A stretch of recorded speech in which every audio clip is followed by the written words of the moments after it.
Injury report, here's what I have for you guys. So A.J. Epinesa and Shaq Thompson will not play. Daquan Jones, Joshua Palmer, Taron Johnson, Christian Benford will all be limited today and questionable for the game. The rest of the guys should be good to go unless something else pops up over the next day or two. And then important to mention the Dallas Cowboys and their organization in terms of what they're going through and on the loss of Marshawn Nealon and that unfortunate situation. So just a reminder to all of us how important and how real mental health is and well-being. So just wanted to reach out and send our condolences to his family and to the Dallas Cowboys organization. So with that, I'll take your questions.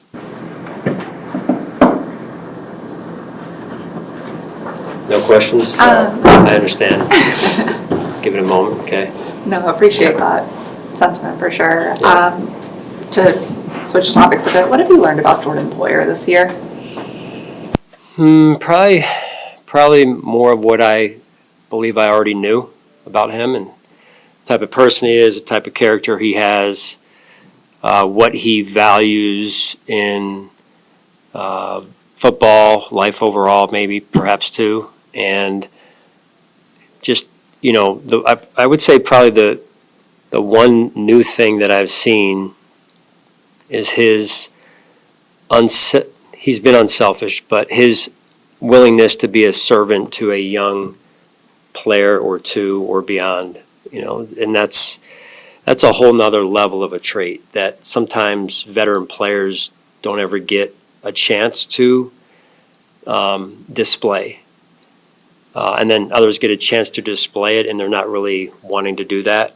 So that's a gift and an incredible trait that he's willing and able to do that. How important has that been in his comeback year here for that to be part of his journey with the team? Yeah, I'm assuming, better question for him, but I'm assuming he prepared himself mentally for that, knowing that was going to be part of the task that was required of him. Again, that said, that takes some time to, I would say for most of us, takes some time to kind of get a grasp on how that's going to go. So, Coach, with AJ down, there's a pretty good chance that Landon Jackson will be up this week. I know Yes. you've spoken about his progress in the practice setting. At his position, what kind of things besides the obvious alignment and assignment progress are you looking for from him from that position, to feel good about giving him a jersey on Sunday? understanding his role is number one, just like it is for all of us. Understand your role. Understand the job description that comes with your role and the requirements that are necessary, and the style of play that comes with it, and then knowing that you have to be ready to go beyond and above your role as well in terms of when you're called upon to do more than maybe what you prepared for. We know it's going to be 90-some degrees down there, and so really that's for our whole team is, hey, do your job and then be ready to cover for those that need a break here and there. So that's kind of the vision this weekend for him.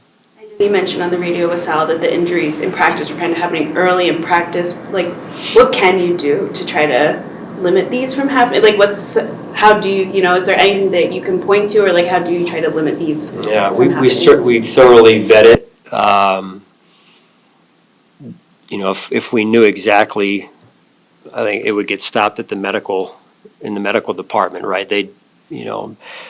But it goes beyond, that department, and it's, scheduling, looking at everything that way as well. And they're involved in that. The sports science department's involved in just about 90% of scheduling that we lay out there, training camp, practice and whatnot, even this time of year. So when it's happening early in practice, the individual period in particular, there's no physical contact usually in those periods, so it's more soft tissue, and which is even more of a head scratcher and concern. What do? Do you not practice?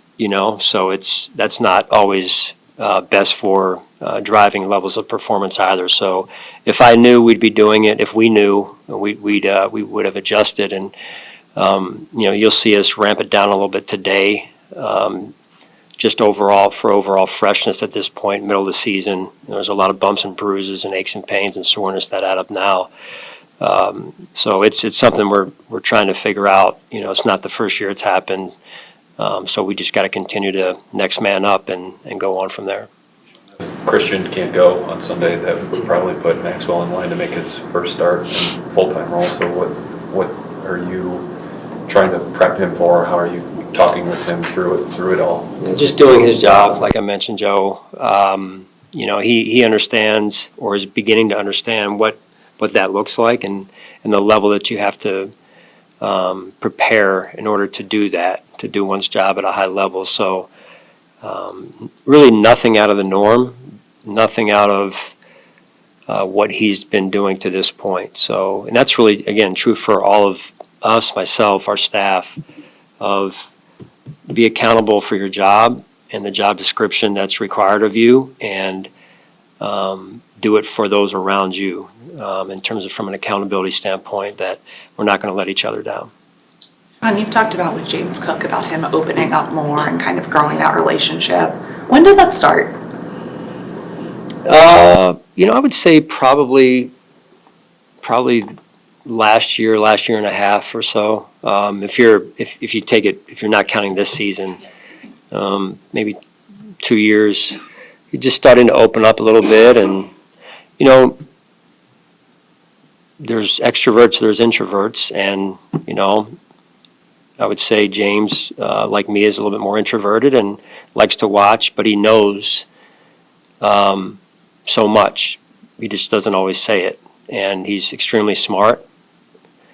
Doesn't always say it, right? And I respect that. I have a ton of respect for him in terms of how he handles himself.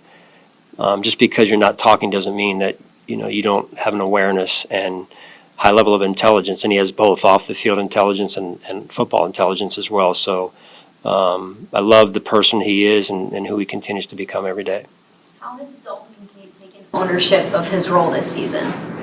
Well, it started in the off season, Matty, with his work ethic. He spent a lot of time here with our strength and conditioning staff, our medical staff, really intent on taking another step as a football player, and maybe even from a personal level as well. And those two go hand in hand quite a bit. So the proof is in the pudding. So far, you see the results. Results are variable, as I always say. But the process that has led him to the results is what he's really focused on, from what I can see, and it's paying off.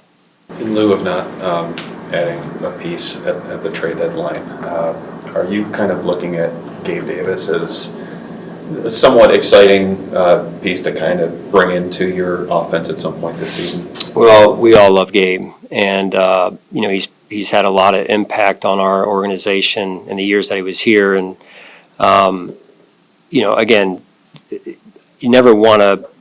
Well, this player is going to save us, right? Or this coach is going to save us. We'll see how it goes. He hasn't played football in a long time at this point, and we'll take it one day at a time and see what he looks like. And if that leads us to a point where we can get him active, I'd be excited to watch that. I really would. But again, trying to manage expectations for a young man that hasn't played in a stretch of time, I think that's the right approach right now. On a fashion note, noticed you've been wearing your glasses more during games. Is there any reason for that, or why the change? Yeah, they're not even prescription. I just wear them for the look. I got Steve to laugh. Yeah, no, they are 100% prescription. So my guys at Hogan Camp Optical over there take good care of me, and it's something I tried to do a few years ago, and I just couldn't get adjusted to it. Living 40-some, 50-some years without glasses, and then trying to do it in a game didn't work for me. Right now I have no choice, so it's out of necessity more than anything. But I appreciate you asking.